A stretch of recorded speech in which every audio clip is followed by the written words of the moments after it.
Hello everyone and welcome back to another video from Finance and Crypto Guide. In this video, I'm going to show you how to log into your account on Cascade HR.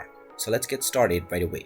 First of all, open up your web browser and then in the address bar type in cascadehr.co.uk and press enter. You will now be taken into the official Cascade HR website. Now click on the account icon at the top right corner and you will find the various login portals. Click on your appropriate login and you will end up within the login portal. Now once you're inside the login portal, just enter the email address that you used while signing up for your account. You can then click on the next button and you will be asked to enter your password. Just type in your account password and then click on the login button and you will be logged into your account on Cascade HR. In case you have forgotten your password, you can click on the help option and you will find the options and steps that you will need to take in order to reset your password. And there you have it. That is how easy it is to log into your account on Cascade HR.